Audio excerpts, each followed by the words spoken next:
My name is Louisa. I am 34 years old. 3 years ago, I lost two people, my husband and my best friend. The strange thing is, I did not see it coming. I was not a careless wife. I was not a distant friend. I believed I was careful, but sometimes betrayal does not knock loudly. It walks quietly into your house. It sits at your table. It smiles in your photos. Her name was Bella, and she was my friend. I met Bella 10 years ago. We worked in the same office. Bella was confident. She spoke easily to everyone. I was different. I was quiet. I observed people before trusting them. But with Bella, it felt natural. Within months, we became best friend. Bella told me about her childhood. Her parents divorced when she was young. Bella said she hated being alone. I told her about my fear of losing people. We understood each other, or at least I thought we did. 2 years later, I met Peter. Peter was not charming like other men, but he was kind. He made me feel safe. On our third date, he told me he believed marriage was forever. I remember going home that night and calling Bella. I said, I think I met someone serious. I said, I think I met someone serious. Bella was so happy. She said, finally. She met Peter 2 weeks later. They talked easily. Bella laughed at his dry jokes. The three of us became comfortable together. But looking back now, I remember small things I ignored. When I got promoted at work, Bella smiled, but her eyes did not. Bella always asked about Peter, how much he made, where we traveled. At the time, I thought she was just interested. Now, I know she was comparing. When Peter proposed to me, Bella cried more than I did. On my wedding day, she looked happy. After the wedding, life felt calm. Peter worked in finance, long hours. I continued my job. We were not rich, but we had peace. On weekends, we invited Bella over. Sometimes we cooked together. Sometimes we watched movies. Bella said she still hadn't found the right man. I noticed she stopped dating after my engagement. She said she was too busy with work, but now I wonder, maybe she had already chosen someone, my someone. Soon, Bella started coming over when I was still at work. At first it made sense. She lived nearby. Peter sometimes worked from home. I told myself she must be talking to him about work. One evening, I came home earlier than usual. I felt sick and wanted to rest. When I opened the door, I heard laughter from the living room, Bella's laughter. I was surprised. I walked in. Peter and Bella were sitting on the sofa, not too close, not touching, just talking. They both looked surprised. Bella said, "Oh, you're home early, Louisa." Peter said, "How was your day, Louisa?" Everything looked normal, but something felt off. I ignored it. After that, Bella's visits increased. Sometimes she brought dessert.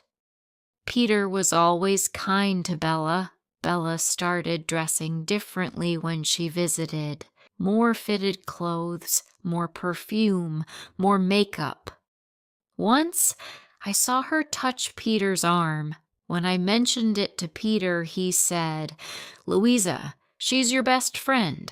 Don't be silly." Was I acting silly? One night, I asked Peter directly, "Is there something going on between you and Bella?" He looked shocked. He said, "How can you even think that? She's your best friend." Peter looked hurt. I felt guilty. I apologized, but my heart did not relax. 2 weeks later, it was my birthday. Peter gave me an expensive blue perfume. It was the same perfume Bella had started wearing.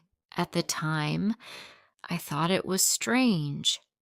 Now I know they had gone shopping together while choosing my birthday gift. They were already sleeping together.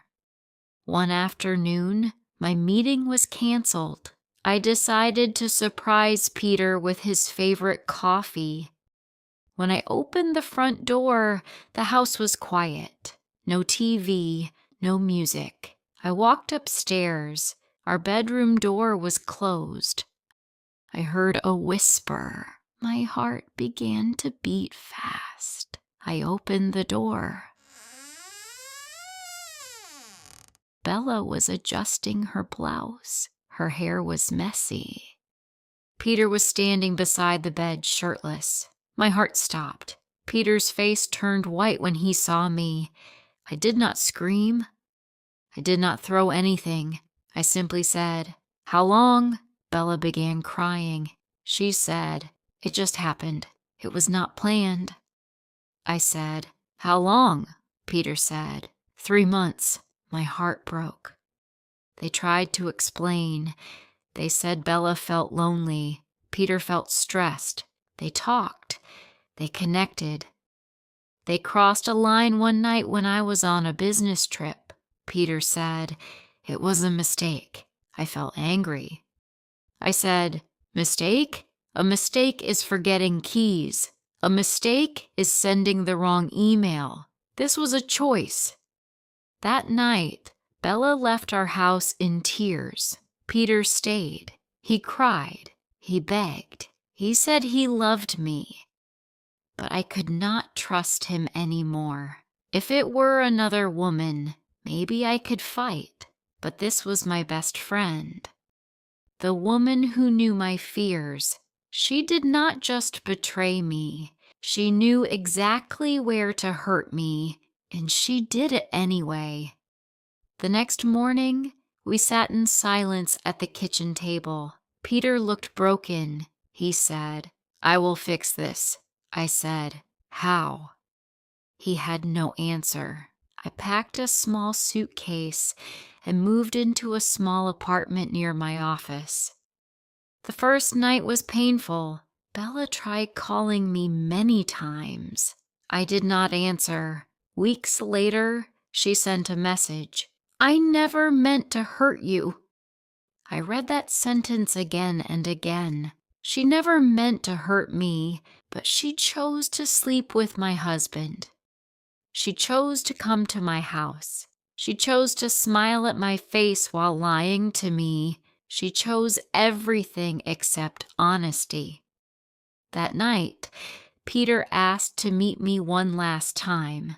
We sat in a cafe. Peter looked tired. He said, "I ended everything with her.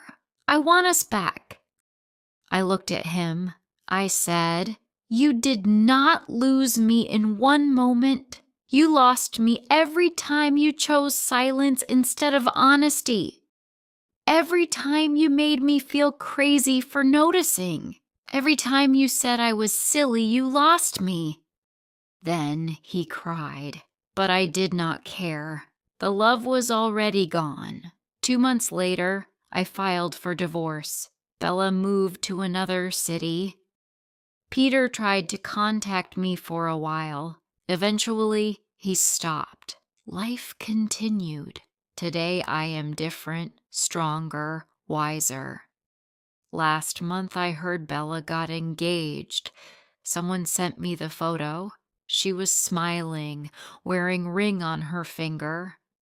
For a moment, I felt something. Not anger, just pity. Because I know what she's capable of. And one day, her fiancé will know too. Betrayal is not something you do once. It's who you are. Some people don't change. they just find new victims. Sometimes the person clapping the loudest at your wedding is quietly wishing for your place.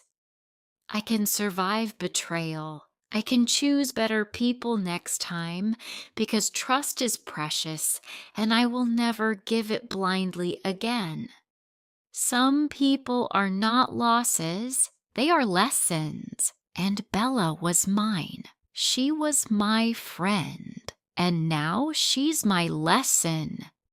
If you liked this story, please like, comment, share, and subscribe.